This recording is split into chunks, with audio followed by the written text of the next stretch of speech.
Good morning, everybody. I hope everyone's doing well this morning. Today is, and like I said before, the Tuesdays and Thursdays are when I'm going to try to pop on here and give you a little pearl of wisdom, or what I like to think of as a pearl of wisdom. Today, something came to my mind when I was listening to a little bit of music. I love music. A band called Incubus has a song out there called Warning, I think is the name of the song. And one of the quotes in there, one of the lyrics says, "I suggest we learn to love ourselves before it's made illegal." And I want you to think about that for a second. How do we expect to love other people? How do we expect to reach our goals if we don't love ourselves? It's very, very important to love yourself, and it's very important to spend time with yourself. Now, recently, I have been focusing a lot more on personal development, but I get asked all the time, how do you stay so positive? How are you always so bubbly?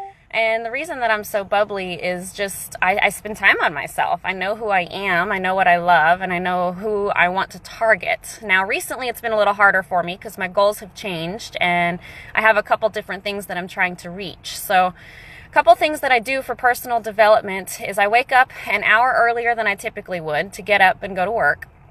So if I go to work at 8 and typically I'll get up at 6, I've been getting up at 5 o'clock. And I know that sounds crazy, but yep, I've been getting up at 5 o'clock. And I spend a couple of minutes just meditating. And by a couple minutes, that can turn into 20 if I need to. Morning, Lisa.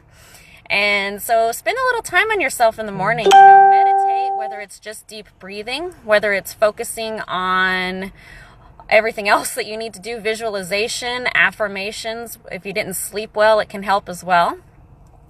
And also after that, do a little bit of time of self-help book reading. I read a ton of books. Let me know if you want any of those. Just message me and I'll send you the list that I have.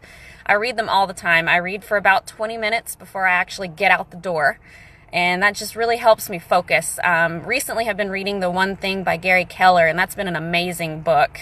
And like I said, getting that focus right and loving yourself, it's just so important to find those one things in your life. Hey, Tim. And the last thing that I would recommend to do is also to journal. And don't just journal about your day at the end of the day and say, oh, I had a crappy day, or oh, I had a great day. Actually spend time thinking about it, like things that hurt your feelings, things that bothered you. Why did they bother you? Why do you think that those things bothered you? And if you got super excited about something, why are you so excited about that? Is that your goal? Is that your niche? Spend time finding things about yourself. It's been really cool to notice the growth in myself from spending extra time. Like I said, I've always been a positive person and always excited about everything, but I've never spent this much time on myself. So it's been really cool to grow this way. Anyways, so love yourselves, find time for yourself. If you don't, you're never going to help anybody else. So make sure that you use that today. I hope everybody has a fantastic day. Love you guys. Let me know if you have any questions.